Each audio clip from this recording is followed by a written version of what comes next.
L'histoire dit qu'un leader chinois avait dit des Européens que c'était des gens qui étaient prêts à tout pour de l'argent, même prêts à vendre leur propre mère. Ce sont des propos extrêmement graves de sens. Et pourtant, on pourrait se poser quand même certaines questions. Parce que quand on regarde l'histoire, on se rend compte que pour la conquête économique, les Européens sont allés faire des choses horribles dans le monde, parmi lesquelles l'esclavage par exemple. Et on pourrait se dire que de nos jours, tout ceci est terminé. Mais certains éléments permettent de poser encore des questions. L'attribution de la Coupe du Monde de football au Qatar a été l'objet de beaucoup de polémiques parce que beaucoup de gens ont dit que c'était forcément le résultat d'une corruption dans laquelle le Qatar avait mouillé tout le monde et arrosé tout le monde d'argent. Vous savez qu'il y a plein d'enquêtes qui ont été faites à ce sujet qui ont révélé des choses scandaleuses. Des hauts responsables d'instances footballistiques auraient reçu pas mal de pots de vin de la part du Qatar pour que ceci permette qu'un État comme le Qatar, qui n'a aucun passif footballistique, qui est dans une zone dans laquelle il fait extrêmement chaud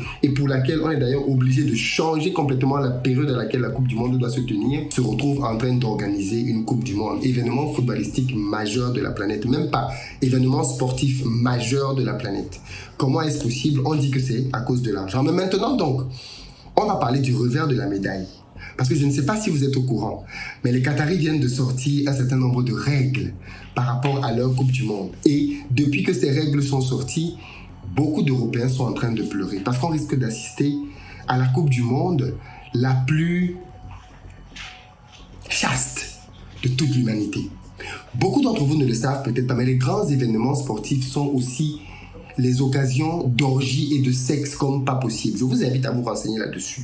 Les Jeux Olympiques, par exemple, sont reconnus comme étant l'événement sportif, ou plutôt sexuel, devrais-je dire, de la planète. Pendant les Jeux Olympiques, et d'ailleurs, les pays qui organisent les Jeux Olympiques, pour vous dire à quel point c'est sérieux, mettent à disposition des millions de préservatifs pour les sportifs, parce que les premiers qui vont faire du désordre sexuel pendant les compétitions, ce sont d'abord les sportifs.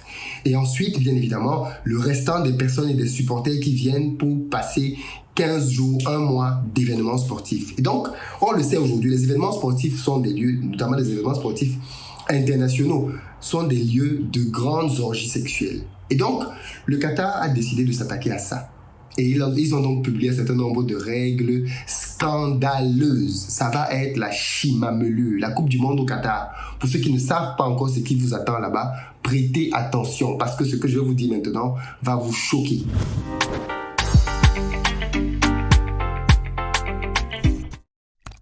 Salut à toi, bienvenue sur ma chaîne, moi c'est Philippe Simo et ici je te parle de business, d'entrepreneuriat parce que c'est grâce à cela qu'on va développer notre communauté. Donc pour participer à ça, tu t'abonnes et tu actives la cloche des notifications. Pour ceux d'entre vous qui veulent aller plus loin, qui veulent se former à lancer des business, vous pouvez bien évidemment aller en bas de description, vous allez trouver toutes les infos nécessaires à cet effet-là. Et puis enfin, pour les amis qui sont en France, aux États-Unis et au Canada, on va faire très prochainement des formations au cours desquelles je vais vous expliquer tout ce que vous devez savoir pour lancer un projet à succès en Afrique. Le 8, à Paris, j'invite Bertin Thiofo, qui est un industriel, qui va venir nous partager simplement de A à Z comment lancer une industrie quand on n'a pas beaucoup d'argent. C'est quelqu'un qui est parti de rien du tout, il était SDF à Paris et aujourd'hui, il est capitaine d'industrie au pays. Je voulais vous parler de la Coupe du Monde dans cette vidéo parce que c'est chaud les gars. Le Qatar s'est fait distinguer il y a de cela quelques semaines quand ils ont parlé des homosexuels. Le Qatar a dit que pendant sa Coupe du Monde, il sera interdit pour des supporters de brandir des drapeaux homosexuels, LGBT, pour faire la promotion pendant la Coupe du Monde. Ça avait déjà commencé à faire un certain tollé, même si je trouve que par rapport à l'affaire Ghana Gay, les gens n'ont rien dit. Pourquoi quand c'est le Qatar, on ne dit rien?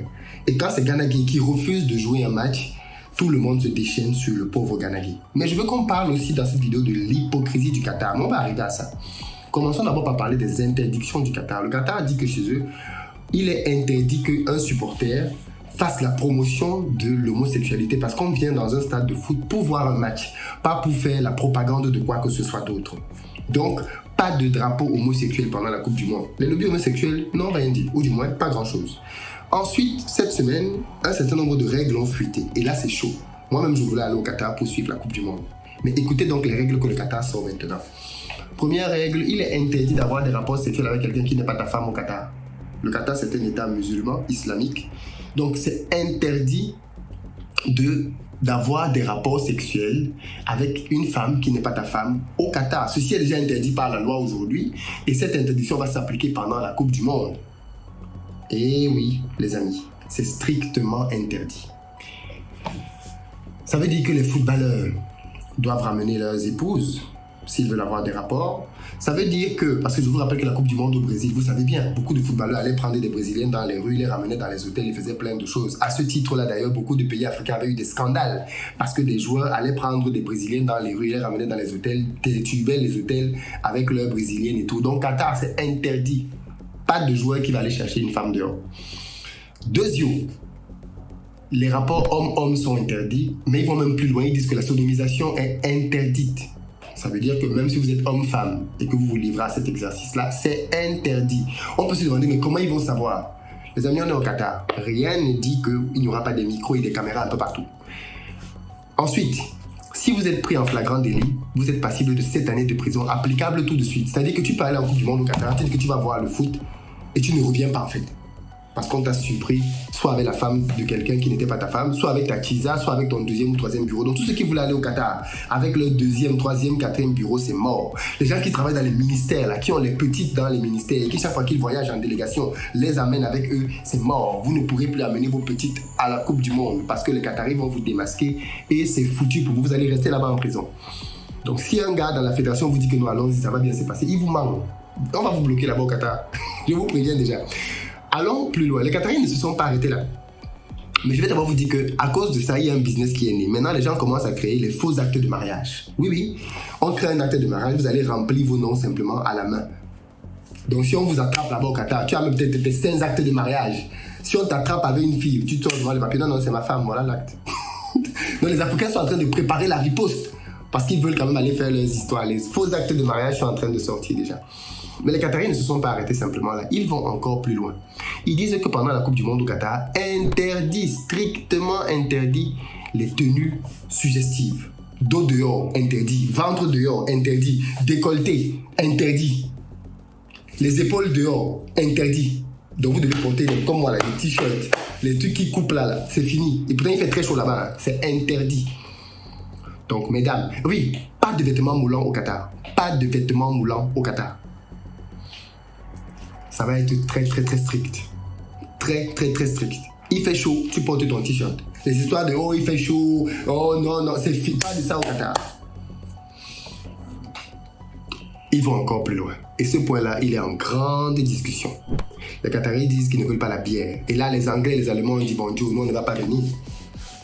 Que tu me dises que je ne vienne pas avec une copine, ok. Que tu me dises que je ne viens pas avec mon gars, ok.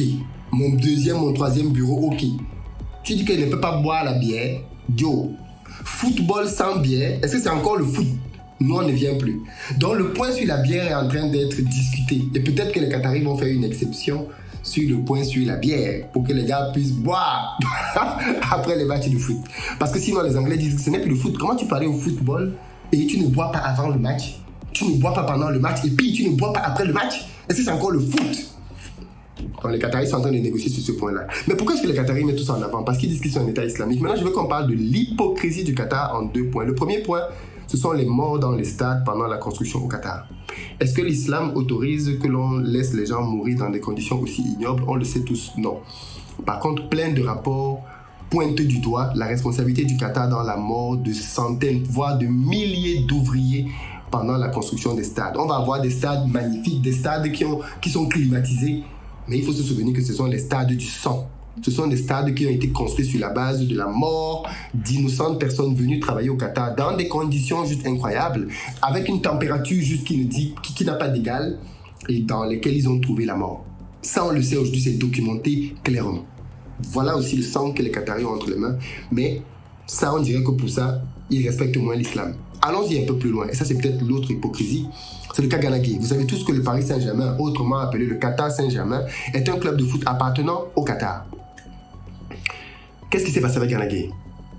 Ghana Gay a décidé de ne pas jouer un match. Il n'a même jamais dit pourquoi. On a estimé que c'est parce qu'il était musulman et qu'il n'a pas porté le maillot pour soutenir une cause gay. Ça lui a valu tout ce que l'on sait. Ok? Mais allons plus loin. Ça a donc valu tout ça à Ghana Gay. Ok? Très bien. Le Qatar a-t-il défendu Gana Gueye? Non. Le Qatar Saint-Germain a lâché Gana Gueye. Ils auraient pu le protéger, c'est leur joueur. Trouver un moyen même de ne même pas rendre ça public. Ils ont laissé le joueur. Le club a fait un communiqué en disant « Nous n'y sommes pour rien, nous ne savons pas pourquoi le joueur a décidé de ne pas jouer, ça le concerne, vous pouvez voir ça avec lui. » En gros, hein. Donc on l'a laissé complètement. Or, le club aurait pu le défendre. Mais je sais que c'est parce que c'est pas les Qataris. C'est pas les Qataris qui sont contre l'homosexualité. C'est pas les Qataris qui disent que dans leur Coupe du Monde, on ne doit pas voir la promotion de l'homosexualité. Et maintenant, les Qataris sont en train d'exposer leurs joueurs de foot à la vindicte populaire, alors que ce gars n'a pas voulu participer à un match de soutien à la lutte contre l'homophobie. Ils auraient pu protéger le gars, gérer ça différemment. Rien n'a été fait dans ce sens. Rien n'a été fait dans ce sens. Donc, tout ça, bien évidemment, fait réfléchir. Et moi, j'y vois simplement de l'hypocrisie. De l'hypocrisie. Au nom de quoi est-ce que, quand il s'agit de Gana Gueye, on n'est pas contre l'homosexualité, mais quand c'est la Coupe du Monde au Qatar, ah oui, là, on est contre l'homosexualité. Qu'est-ce que vous en pensez, vous? Qu'est-ce que vous en dites? Moi, en tout cas, ça m'interpelle, ça me fait réfléchir, ça questionne forcément, ça questionne énormément. Mais c'est aussi le monde dans lequel on vit, n'est-ce pas? Un monde qui ne respecte qu'une seule chose, l'argent. Je vous rappelle que le Qatar, c'est un État qui a un PIB de 140 milliards de dollars. Donc, c'est plus petit que l'Algérie même. Oui. Mais les Qataris sont riches parce qu'ils ne sont que 2 millions. Là où les Algériens sont 40 millions. Donc c'est sûr que si on partage 140 milliards entre 2 millions d'habitants, ben, tout le monde est riche au Qatar. Clairement. Clairement. Donc voilà la réalité. Voilà la réalité de nos États et de notre monde. Un monde dans lequel on est prêt à tout vendre pour de l'argent, à vendre même ses valeurs. Parce que les valeurs européennes et autres auraient pu faire qu'on dise non, on va pas au Qatar. C'est un pays dans lequel les femmes sont voilées, dans lequel les droits de l'homme ne sont pas respectés. On a mis tout ça de côté. On a donné la Coupe du Monde au Qatar. Et aujourd'hui, les règles sont en train de retomber. Vous avez vu? Je ne vois pas les grands médias européens sortir pour dire non, c'est un tollé, c'est pas possible. Non, non, tu as 2-3 petits articles en filigrane qui en parlent et la vie continue. Voilà, c'est tout. The power of money, les amis. The power of money. Celui qui a l'argent dirige notre monde. C'est triste, mais c'est réel.